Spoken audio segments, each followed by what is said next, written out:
with Greg McDermott after Creighton gets by DePaul in double overtime, 85-81 to advance the Big East Tournament semifinals.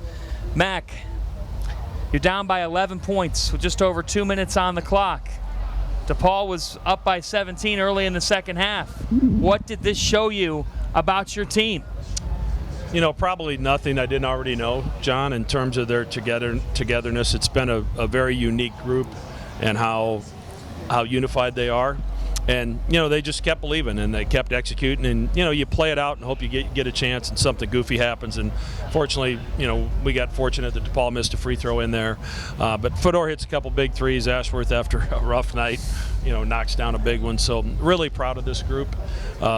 We certainly weren't our best, but a lot of it had to do with DePaul. Kalkbrenner with the ridiculous stats still of never fouling out, hardly ever having 4 fouls. And you would think if there's a game it could happen, it's a 50-minute classic here at MSG with how tired he was. What about him? Yeah, you know, and he got a couple of those fouls when we were pressing and fouling, but you know, he understands how to use his body, and you know, his intelligence on the defensive end is like nothing I've ever seen. And obviously we needed him, and he made some big baskets down the stretch. But you know, his conditioning as a freshman, he couldn't play 2 minutes, let alone 47 minutes. So, you know, what he's done with his body and how he's improved is incredibly impressive. I want to just ask from a coaching perspective here. By the time you get back to the hotel, you're probably talking about 21 hours until tip-off tomorrow. How do you deal with the quick turnarounds? Yeah, I mean, it's not easy, and obviously the team we're going to play tomorrow night's in a similar boat because they're not going to get out here till late. But you know, it's going to take the guys some time for the adrenaline to go away where you can actually sleep. So, you know, we'll manage it the best we can tomorrow morning and make a decision on whether we come over here for a shoot around. But the reality of it is you're kind of all running on fumes when you're playing back to back and late at night. So, you know, the energy in the building tomorrow night is going to bring the best out in both teams.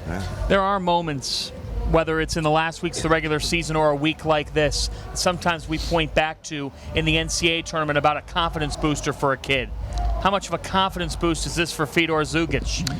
Yeah, I mean, I think you look at what Fedor did and what Ty Davis did, and you know, they work and work and work, and sometimes they're not rewarded with playing time or meaningful minutes or game-deciding minutes. And tonight they were both out there, and you know, Fedor hits the big shots, and then defensively did an outstanding job as well, and got to the rim a few times and made plays at the rim. So, you know, really proud of our bench tonight. You know, we don't force turnovers, and we forced turnovers and won the points versus turnover battle and the second chance battle, and our bench stepped up huge.